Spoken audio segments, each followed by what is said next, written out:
The reality of the changing dimensions of the warfare. So very important. MK Narayan, ఒకవేళ మీరు in future లో news paper చదువుకుంటున్నప్పుడు MK Narayana articles ఒకవేళ like first of all author చూసుకోండి. This is very important. He worked as a former national security advisor. ఇండియాకి national security advisor గా work చేశారు అనమాట. ఒకవేళ ఫ్యూచర్ లో కూడా ఒకవేళ ఇతను ఆర్టికల్స్ వస్తే very important from the point of UPSC. And next there is Balakrishnan అంటే పులిపేరే బాలకృష్ణన్ ఒక ఆయన ఉంటాడు అనమాట. He also write very good articles. So అతను రాసిన ఆర్టికల్స్ చాలా వరకు యూపీఎస్సీలో రిఫ్లెక్ట్ అయింది. ఇతను కూడా very important guy from the point of present trend అంతా ఇప్పుడు అదే కదా, వార్ బేస్డ్ నడుస్తుంది కదా. So he's one of the right. He talks about the reality of changing the dimensions of the warfare. So fine. Earlier warfare కి present warfare కి what is the difference? Technology అనా? So main difference is what? అంతేనా, ఇంకేముందా? So ఇంతకు ముందు war కి ఏంటంటే organised rules, regulations, conventions, dressed uniform ఇవన్నీ ఉండే అనమాట. ఒక యూనిఫామ్ వేసుకొని వెళ్ళి వార్ చేయాలి. Using of ammunitions, using of direct warfare. So direct warfare, ammunitions ఇవన్నీ వాడుకొని వీడు ఒక డ్రెస్ వేసుకుంటాడు, వాడు ఒక డ్రెస్ వేసుకుంటాడు, వాడి మీద వార్ చేసుకుంటాడు, వీడి మీద వార్ చేసుకుంటాడు.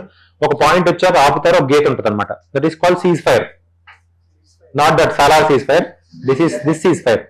సో ఒక దగ్గర ఆపుకుంటారు అనమాట. సో ఆపుకున్నప్పుడు ఏంటంటే దిస్ ఇస్ అంత ప్రాసెస్ వైజ్ జరుగుతుంటది. వార్ కూడా it is all about process wise. So next ఎప్పుడైతే this new dimensional warfare got started. What is the new dimensional warfare? Economic warfare. Next ఇప్పుడు ప్రెసెంట్ లైక్ వార్, డైరెక్ట్ వారే చెప్పుకోండి, economic warfare కాకుండా. So now it is turn into technology. So mostly ఏంటి అంటే ఎక్కడ start అవుతుంది, ఎక్కడ end అవుతుంది ఎవరికి అర్థం కావట్లా. సో డ్రోన్ అటాక్స్ అంతకుముందు ఉన్నాయా? లేవు. ఎక్కడి నుంచో వెళ్ళి ఎక్కడికో బాంబింగ్ జరుగుతున్నాయి. So next non state actors has played a role. Recent non state actors అదే కదా. One of the non state actor అంటే who are terrorist. Terrorist are called what? A kind of non state actors. వాడెవడో వచ్చి ఇక్కడ ఇద్దరు చంపేశాడుగా, ఇద్దరు ముగ్గురు, ఎంతమంది చంపేశారు మొన్న Pahalgam? How many members? So whatever it may be an number of people చంపేశారు. పాకిస్తాన్ కండిషన్ చేసి పంపించిందో లేదో సెకండరీ, బట్ వాళ్ళు వచ్చి అంటే ఒక డైరెక్ట్ వార్ జరగలేదు కదా. Through the mode of that is called non state actor warfare. So వాళ్ళు ట్రిగర్ చేయడం వల్ల we have conducted what? Operation Sindoor. Operation Sindoor మనకు కూడా వార్ కాదు కదా, అది just to show hour mighty strength. మేము ఇంత స్ట్రాంగ్ ఉన్నాము, మళ్ళీ ఇంకోసారి పెట్టుకుంటే will show hour aggression. That is the main context behind this one.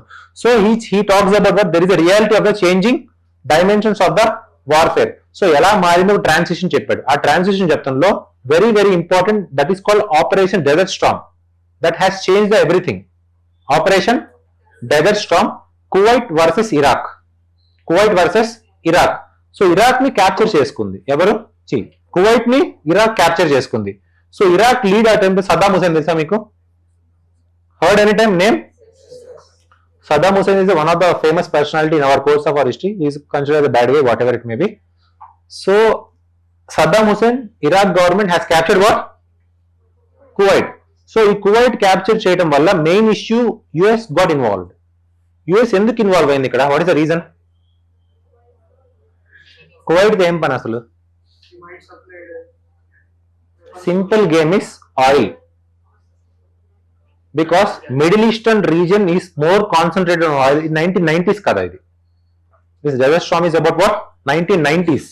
ఇప్పుడు అడ్వాన్స్ అయిపోయారు. ఇప్పుడు also they are USA is also developing a kind of oil technology that is called the shale gas. They are developing what? Shale gas. Shale gas అనే ఒక shale gas అంటే ఏం లేదు, ఒక stone ఉంటుంది, ఒక దీని లోపల ఏంటంటే చిన్న కండెన్సేట్స్ ఉంటాయి అనమాట. గ్యాస్ కండెన్సేట్స్ ఉంటాయి. దీన్ని బర్న్ చేసినప్పుడు గ్యాస్ బయటకు లీక్ అవుద్ది, దాన్ని స్టోర్ చేసుకుంటారు. This is the shale gas. ఇండియాలో కూడా ఉన్నాయి. If you see our talk about our eastern coast, మన ఈస్టర్న్ కోస్ట్ ఏంటి? Godavari region also has the shale gas deposits. We have this, we are not tapping this.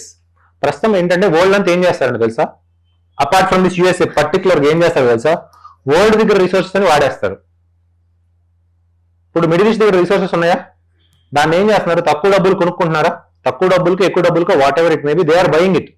Ultimately వాళ్ళ దగ్గర fossil fuels ఎంతకాలం ఉంటాయి? Particular period then they will be exhausted, right? Exhaust అయిపోయినప్పుడు ఏమవుద్ది? ఇంకా ఇప్పుడు ఏమవుతుంది? స్కేర్సిటీ డెవలప్ అయింది. వీడు ఏం చేస్తున్నాడు? వెనకాల షేల్ గ్యాస్ డెవలప్ చేసుకున్నాడా? అందుకే he's not giving shale gas to everyone. ప్రస్తుతానికి ఎవరికి ఇవ్వట్లేదు అన్నమాట. షేల్ గ్యాస్ అలా ఉంచి పెట్టుకున్నాడు. పక్కనే రాజేద్దాం first. We use other people resources. When this got exhausted everybody will come to him, right? To seek. ఇప్పుడు మీరు ఆపగలరా? That is the reason why. ఎందుకంటే Trump is one of the person who is against to this RE principles, renewable energy principles. మీరు ఎప్పుడు ఏ convention చూసుకున్నా, UNCCD కానీ, UNFCCC కానీ, యుఎన్సిబిడి కానీ, వీటన్నిటికీ US is not the person sign to it. So government బట్టిగా ఉంటుంది మళ్ళీ. So prior Biden government that accepted, they are in వాళ్ళ ప్రిన్సిపల్. ఇతని ప్రిన్సిపల్ ఏంటంటే అంత నా దగ్గరికి రావాలి. At one point of time everybody should come to my foot. అదే జరుగుతుంది కూడా ఇన్ఫాక్ట్. సో ఏంటంటే ఇతను very very good strategist. Trump generally looks like an పిచ్చిగా చేస్తారు అనుకుంటాను కదా, he's a very good strategist, right? From the point of what ఈ డైనమిక్స్ చెప్పాడు. సో ఈ టైంలో ఏమైందంటే USA got involved in desert storm, operation desert storm. So ఈ ఆపరేషన్ డెజర్ట్ స్టార్మ్ అవ్వటం వల్ల USA brought new technology that is called this conventional warfare నుంచి non conventional warfare start చేసింది అనమాట. అంటే మనిషి లేకుండా by using your technological control they have done this warfare. ఆ వార్ఫేర్ లో with in the span of 20 days లోనే Kuwait తిరిగి ఇచ్చేసింది. ఇరాక్ నుంచి అయిపోయిందా? సో ఇరాక్ ని యుఎస్ఏ ఫైట్ చేసింది through this unconventional warfare. Conventional warfare అంటే ఏంటి? మనిషికి వెళ్ళాలి, వాడు ఫైట్ చేసుకోవాలి, గన్స్ కాల్చుకోవాలి, ఇదంతా జరగాలి. But unconventional warfare is use of technology. So technology వాడుకొని within 20 days of span Kuwait కి తిరిగేసి ఇచ్చేసింది, right? That was the main triggering point where this unconventional warfare got started. So it has evolved. Recently ఇప్పుడు evolve అవుతుంది. Drone based, next iron dome news చూస్తున్నాం కదా. These are all what new things, right?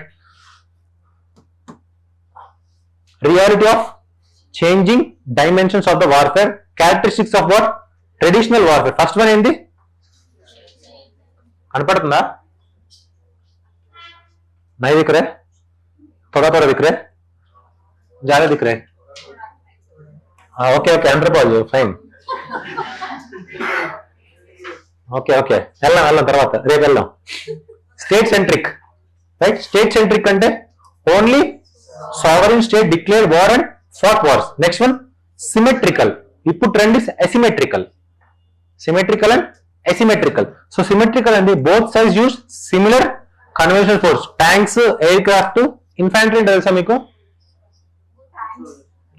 who walks on the feet, soldiers, so called soldiers, those called what? Infantry. So next is there is a physical battlefields. ఒక region fix చేసుకుంటారు, ఇంకో region fix చేసుకుంటారు, అలా war చేసుకుంటా ఉంటారు. So wars అక్కడ in different geographic areas. So you know Battle of Plassey, that is called Battle of Palash. It is also called what? Battle of Palash. దాన్ని fix చేసేవానికి ఒక reason కూడా ఉంది, battle of ప్లాసీని. ఎందుకంటే కొంచెం high hill ఉంటుంది, అది easy to counter it. ఎప్పుడైనా సరే if you are in high hill it is strategic location. ఎప్పుడైనా వార్ పైన చేయడం కింద ఈజీ కదా, కింద కనపడతా ఉంటాడు ఎప్పుడైనా సరే. That is the reason why Israel won't leave this Golan Heights. Israel కి గోలన్ హైట్స్ ఎందుకు అవసరం అంటే this the main reason. Golan Heights అంటే ఏంటి? It is a mountainous region. Obvious గా మౌంటేనియస్ రీజన్ ఉన్నప్పుడు ఎవడు ఎనిమేషన్ కనిపిస్తారుగా మీరు, you can easily attack him, right? That is the reason why they don't want to lose control of what? Golan Heights. One of the reason of this one. ఎందుకంటే geographical area plays a role. So next they talks about temporal boundaries like formal start and end dates often ended with a peace treaty. Right, next one, rules based. This is very important conventions, very important. Geneva Convention, the Hague Convention. So sorry, if you recall about this Abhinandan, so at surgical strike whatever time lo Abhinandan he got caught in Pakistan, but atanu release chesaru kada. So atanu vallu champeyochu kada, but release chesaru ante there should be some international guidelines, right? So those conventions is called the Geneva Conventions. Those are the one of the fulcrum. ఇప్పుడు ఎవరు దొరికినా సరే, ఇంకా మీరు wars of prisoners అంటారు వీళ్ళని, prisoners of war. ఎవరైనా సరే అలా దొరికినా సరే they are called what? Prisoners of war. ఆ ప్రిజనర్స్ ఆఫ్ వార్ చేయడానికి there is a Geneva convention to deal with rules based order. ఇప్పుడు డ్రోన్ వేసిన రూల్ ఏముంది? నేనేం లేదని చెప్తావుగా, there is chance right. Drone వెళ్ళింది, నేను టెరిటరీ నుంచి వెళ్ళొచ్చు, పక్క టెరిటరీ నుంచి వెళ్ళొచ్చు కదా. Yes or no? For example if is the Palestine కాకుండా ఫర్ పాకిస్తాన్ తీసుకోండి. పాకిస్తాన్ ఇండియా నుంచి పంపించు, చైనా నుంచి పంపించు, ఆఫ్ఘనిస్తాన్ పంపించచ్చా? డ్రోన్ ని పంపించచ్చా లేదా? If you halt the radar, radar అంటే తెలుసుగా. సో రాడార్ ఏం చేస్తుంది? డిటెక్ట్ చేస్తుంది అనమాట. ఈ డిటెక్ట్ చేయకుండా స్టెల్త్ క్యాపబిలిటీస్ అంటాం. There is the capabilities called stealth capabilities. Stealth capabilities అంటే రాడార్ కూడా చిక్కని ప్రయాణం, రాడార్ కి కూడా చిక్కని ప్రయాణమే. By using they can use some technologies right. And next recently we have seen this pager warfare అంటాం. ఈ pager warfare which was seen in the Lebanon. Israel ఏం చేసిందంటే తెలివిగా లెబనన్ లో ఏం చేశారంటే, ముందుగానే Mossad is the head of this security department in the Israel. వాళ్ళు ఏం చేశారంటే ముందుగానే ఆలోచించారు. వీళ్ళు ఏం చేస్తారు, కమ్యూనికేషన్స్ ఉంటాయి కదా, కమ్యూనికేషన్స్ కి ఫోన్స్ వాడితే సిగ్నల్స్ దొరుకుతాయని చెప్పేసి లెబనాన్ వాళ్ళు ఏం చేశారు, పేజర్స్ వాడారనమాట. సో ముందుగానే వీళ్ళు ఊహించారు, ఎవరు? ఇజ్రాయెల్ ఊహించి వీళ్ళు పేజర్స్ మీద కమ్యూనికేషన్ చేస్తారని చెప్పి ఆ పేజర్స్ లోని వీళ్ళే they have changed some kind of technical glitches వాళ్ళే క్రియేట్ చేశారు. వాళ్ళ పేజర్ నొక్కలు పేలిపోయారు. ముందుగానే ఆలోచించారు ఎవరు? Israel government. వీళ్ళు పేజెస్ వాడతారు నెక్స్ట్ వార్కి. ఇప్పుడు వాళ్ళకి పేజెస్ కావాలి కదా, పేజెస్ వాళ్ళు అక్కడి నుంచి తీసుకొచ్చుకుంటారు కదా, ఆ తీసుకొచ్చుకున్న టెక్నికల్ గ్లిచ్ వీళ్ళే క్రియేట్ చేశారు. ఎవరు? ఇజ్రాయెల్ వాళ్ళు. సో ఇక్కడ దొరికిపోయారా? Whatever it may, this is one of the unconventional asymmetrical warfare. Unconventional and asymmetrical warfare. You need to substantiate with these examples when you are writing the answer. Right? Coming to here, it is a rules based order. Next one, visible enemies. They wore uniforms following the command chains, clearly identifiable. Right? Just over fast చూడండి. Reality of the changing dimensions of the warfare. First ఎప్పుడు? Post World War II. So post World War II ఏమనుకున్నారు అందరం? అంతా సస్యశ్యామలంగా పాటించుకుందాం అనుకున్నారు. But దానికి వచ్చిన organization UN. So if you see the post world war II, one organization came into line, that is called the UN. So UN establish చేసిందంటే world మొత్తం ఒక రూల్స్ బేస్డ్ ఆర్డర్ క్రియేట్ చేద్దాం, ఇలాంటి destructions ఏం జరగకుండా. But ఏమైంది, later it has grew in the form of cold war. Direct గా war చేసుకోలేదు. World has divided 2 parts from the point of USSR, from the point of USA. ఇలా divide అయింది. ఇలా డివైడ్ అయిపోయి తెలియకుండానే కోల్డ్ వార్, ఒకరి మీద ఒకరు ట్రేడ్ వేసుకోవడం, ఒకరి మీద ఒకరు టారిఫ్స్ వేసుకోవడం, ఒక గేమ్ అంతా ఇలా డివైడ్ అయిపోవడంలో ఆ టైంలో we framed policies call non alignment policy. India frame చేసుకున్న పాలసీ ఏంటి? Non alignment movement. అంటే మేము అటు సైడ్ ఉండము, ఇటు సైడ్ ఉండము, మేము న్యూట్రల్ గా ఉంటాం, మధ్యమ మార్గ, so called our Buddhist principles. So coming to here, post world war II peace myth. ఏంటిది? మిత్. రైట్? మిత్ అంటే ఏంటి? అపోహ. సో జస్ట్ క్రియేట్ చేశారు అంతే, but it's not exact. Post 1945 world was believed to be stable due to nuclear deterrence, US hegemony, institutions like UN. Next one, but was Korea, Vietnam, Gulf, Afghanistan continued in small theaters, undermining that belief. A belief, peace and a belief. Next, the Cold War's end of 1990s, again ఏంటి? illusion of peace. First peace is a myth, తర్వాత peace is an illusion. నీ అంతా భ్రమ. Piece రావటం అనేది that's your భ్రమ. ఇదంతా చెప్పాడు అనమాట. ఈ సీక్వెన్సెస్ కొంచెం అవసరం అనమాట. ఎందుకంటే when you're writing your IR answers, this should be there, at least 1 to 2 sentence should be there, coherence connect చేసుకోవడానికి.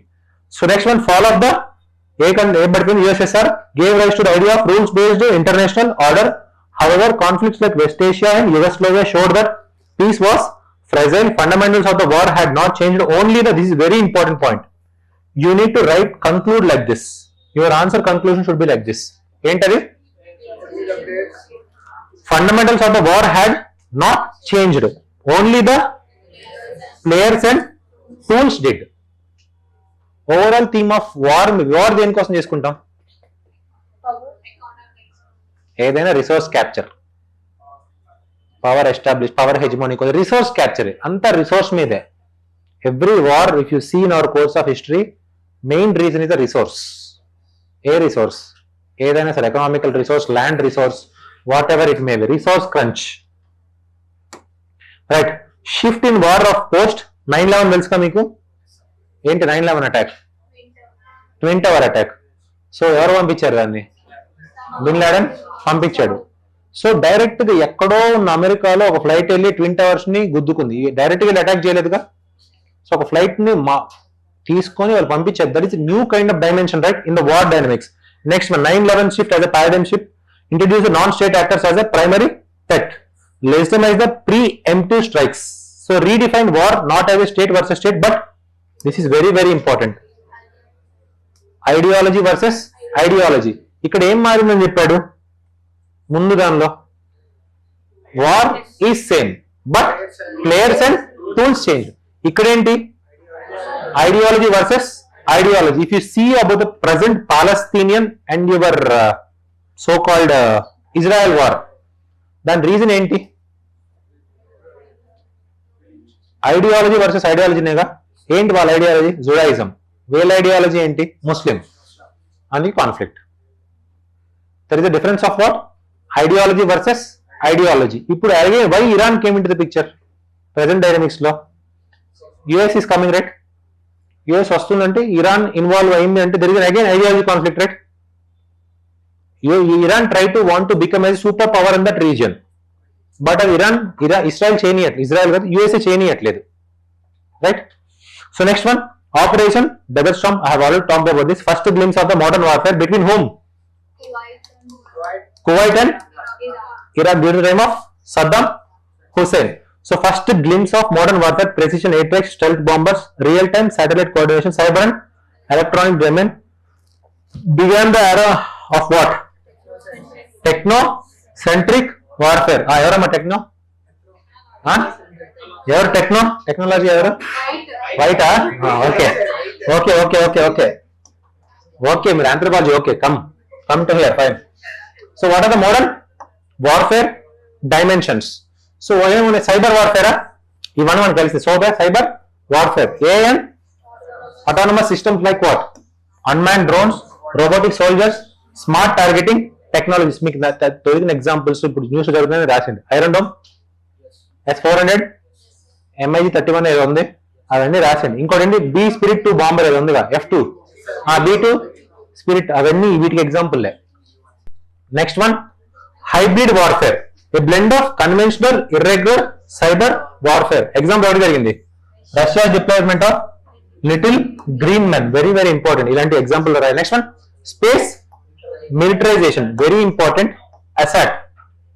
సో అసాట్ అంటే ఏంటి? Anti satellite. India also has this ASAT, that is called mission Shakti, operation Shakti. We have a anti satellite technology that is called Shakti. మన India try చేసాం, already tried.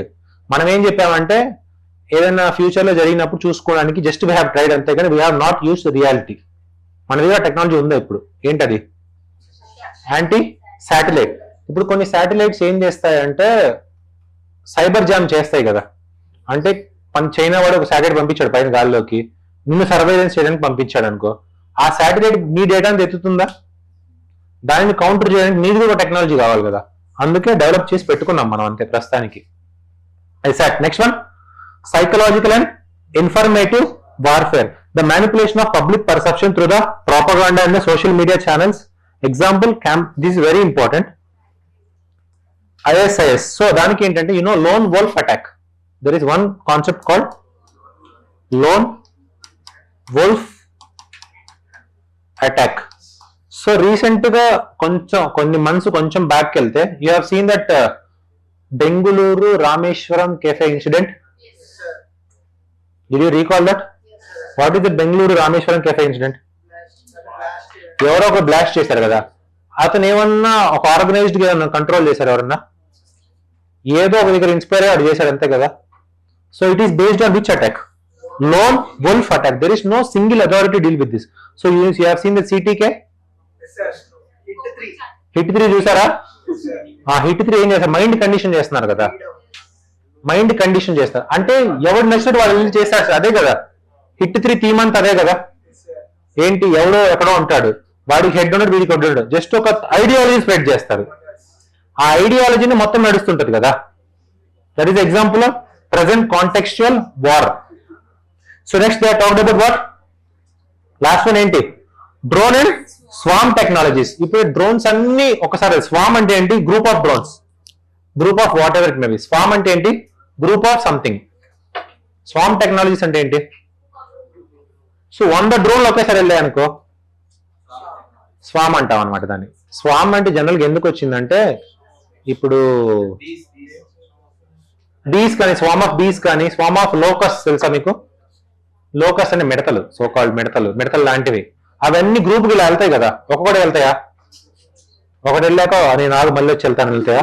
అలా వెళ్ళావు కదా, group గానే వెళ్తాయి కదా.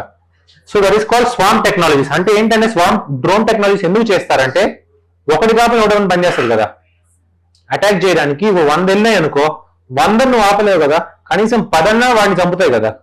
So that is reason they use the swarm technologies. Why they will use swarm technologies? Again why they use swarm technologies? ఎందుకు? Reason ఏంటంటే జియోగ్రాఫికల్ కండిషన్స్. ఒక మనిషి కొండెక్కి కాల్చడం ఎంత పని? చాలా పెద్ద పనే కదా. అదే ఒక డ్రోన్ పంపిస్తే easy game. Geographical condition is one reason. Second reason is right to life. ఇప్పుడు ఏంటంటే ఒక మనిషి ఎక్కితే వాడు చచ్చిపోతారు కదా, అదే డ్రోన్ పోతే డ్రోన్ పోయిద్ది, అంతే కదా, మనిషి బతుకుతాడు కదా. This is new warfare, it's new mode of warfare, right. So quantum and EMP new, ఇంకా రాలేదు ఇది, ఇవి వస్తాయి అనుకుంటున్నారు. ఏంటవి? Tools for disrupting the communication systems and the satellites using the which technology? Quantum technology. ఇంకా రాలేదు, people are trying it. Technological గా అడ్వాన్స్ అవుతున్నారు, సో జాగ్రత్త మీరు. So next implications for India. So ఇలా జరుగుతున్న టైంలో ఇండియా ఏం చెయ్యాలి? What India should do? It needed some action. What kind of actions? First of all ఏం చేయాలి? ఇప్పుడు ఇలా కన్వెన్షనల్ వార్ఫేర్ చేంజ్ అవుతుంది అనుకో, కన్వెన్షనల్ నుంచి నాన్ కన్వెన్షనల్, అన్కన్వెన్షనల్ కి మారుతున్నప్పుడు first of all India should be equipped with this technology. First one, equipped with the technology. Next one, India should develop R&D regarding the. Next, India should have funding mechanisms. India should have funding mechanism. Double level bana hotada avar kada. So funding, R&D, technology. So next you need to bring some eminent personalities to estimate the things ఎంత వరకు కావాలి ఏంటి అనేది.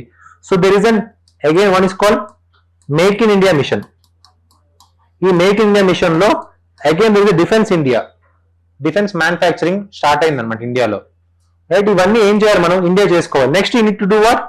It need to change what its defence manuals, adapt to the new technology. ఇప్పుడు ఉండే soldiers ఎవరైతే ఉంటారో వాళ్ళకి కొన్ని రూల్స్ అండ్ రెగ్యులేషన్స్ అని ఇప్పుడు రూల్ బుక్ ఇచ్చేసి ఉంటారు కదా, సో వాళ్ళు దాని ప్రకారం వెళ్తుంటారు కదా. ఇప్పుడు ఏం చేయాలి? There is time, what high time to revise or amend those manuals, right. Next one, Atmanirbharta, specialized training and simulation environment, create integrated, this is very very very important, integrated theater commands. Ante enti? What are integrated? For example, Navy, Air Force, other one is Army, Navy, Air Force. ఈ మూడుగా ఉండేది ఒకప్పుడు, ఇప్పుడు ఏమైనా club చేసాం. So that is the reason why we brought a head that is called chief of defence staff, CDS అంటారు, chief of defence staff. ఆ chief of defence staff కింద ఏం చేస్తారంటే ఈ ముగ్గురు పని చేయరు, యాక్చువల్గా ముగ్గురు కోఆర్డినేట్ చేసుకుంటాడు. ఆ ముగ్గురు ఎఫర్ట్స్ ని కోఆర్డినేట్ చేయాలి. ఎంతమంది ఏంటంటే వీడికి తెలిసేది కాదు, వాడికి తెలిసేది కాదు, వీడు చేసేటప్పుడు వాడు చేసేవాడు కాదు, ఏం అర్థమయ్యేది కాదు.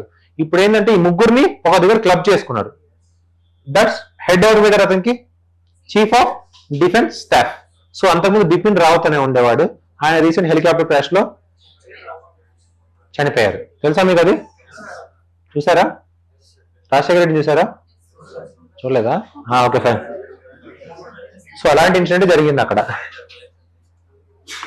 Right. So nothing much here, right. First చూడండి ఒకసారి. The reality of the modern warfare lies not just in, just ఇలాంటి words use for your conclusion part, not just like in ammunition but in automation, autonomy, artificial intelligence. 3 A's. What are 3 A's? Not on ammunition but on automation, autonomy, artificial intelligence. ఇదే నీ conclusion లో ఉండాలి. If this question comes on the paper, ఇందాక కూడా ఒకటి చెప్పే conclusion ఏమి ఉండాలి ముందు క్వశ్చన్ కి, ఏంటది? Fundamentals of war has not changed, but ఏం చేంజ్ అయింది? Tools and its players. ఇంకోటి ఏం చెప్పేది? Ideology versus ideology. ఇలాంటివి keywords when you're writing answers 100% ఉండాలి. బికాస్ దే లుక్, ఎందుకు everybody will write this kind of answers. అందరు చూస్తున్నారు కదా న్యూస్, అందరు రీల్స్ చూసే వాళ్ళేగా, ఏదో రాసేస్తారు. బట్ ఆ రాయడంలో కూడా unit talk from the point of UPSC centric.